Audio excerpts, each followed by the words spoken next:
Paul says evaluating, eliminating. Then number 3, he says there needs to be concentrating. Listen to his words. He says, I don't consider myself to have arrived. I put that which is behind me. And then he says this, but this one thing I do. One commentator says about that word translated one, it is a one with an exclamation mark. Paul says, I forget all that. I put it in the past. I leave it there. I forget it. But he says, this one thing I do. Concentration.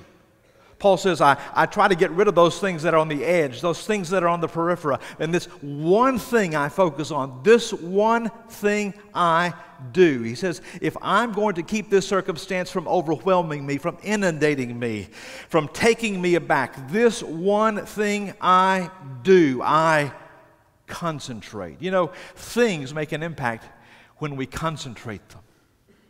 They make a tremendous impact. For example, you take a river.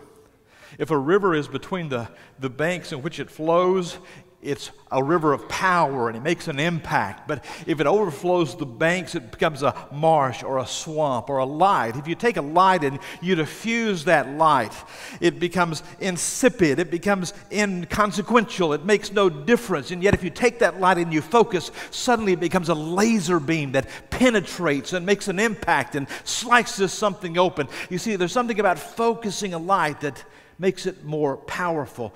You take a water hose. I remember as a child growing up, we're taking the water hose in my lawn, and you just let the water gush out of the hose. It just falls out. But if you take your thumb and you put it over the end of the hose, I've done it. You put it over the end of the hose. It comes out with force and it comes out with pressure. Why? Because you're concentrating that water. Paul says there's something about his life in the midst of the difficulty and the adversity and the circumstance that he concentrates. He says, this one thing I do.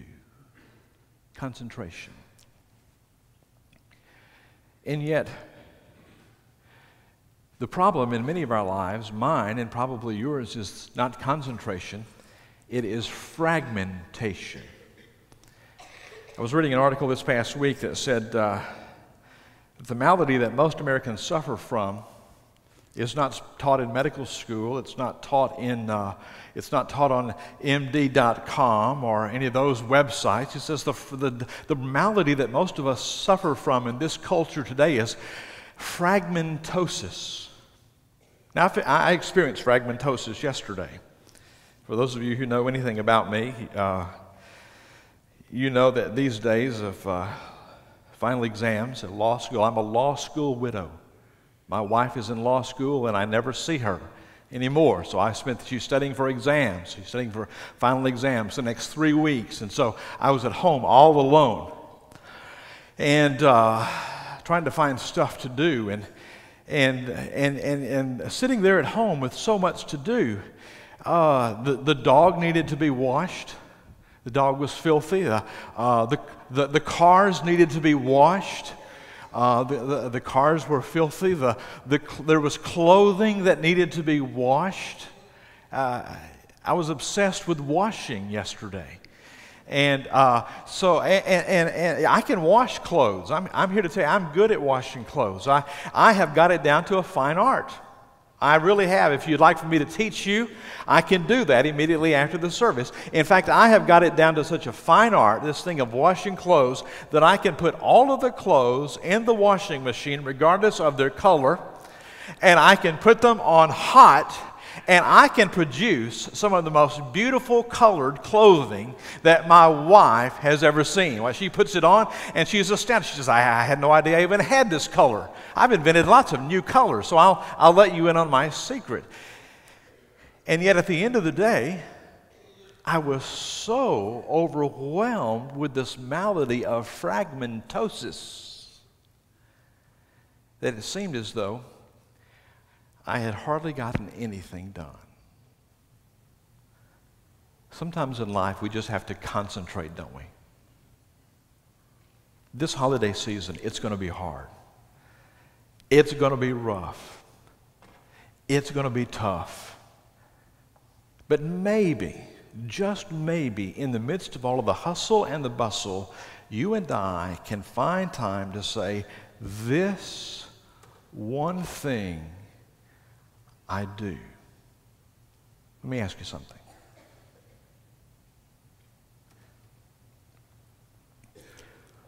What do you need to concentrate on this Christmas season of 2006? Then Paul makes one last comment. He says that his life was characterized by determination. He says, in spite of the difficulty, in spite of the obstacle, this one thing I do, I press on. The words have about them the idea of strenuousness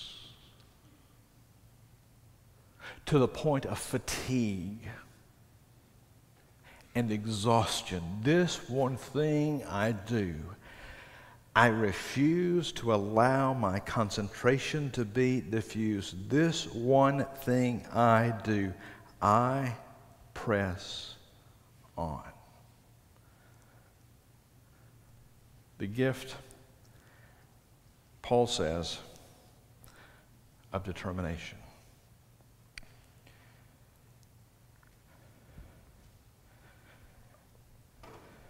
Islam and Islamic scholars are saying this about their faith. They say that they are making a tragic mistake. Islamic theologians and Islamic ethicists say this, that one of the tragic mistakes, if not the tragic mistake they have made in their faith, they are making in their faith, is this, that in the midst of conversation about martyrdom and sacrificing life, they have failed to teach their youth that their faith not only helps them to die, but their faith helps them to live. And they say they will pay a price for it with their youth. And when I read that this week, it dawned upon me that that is the beauty of the Christian faith. Because it teaches us not just how to die, but it teaches us how to live. And it teaches us how to live even in the midst of this busy holiday season. So don't be holidazed. Paul says, enjoy your holidays. Would you bow with me in prayer?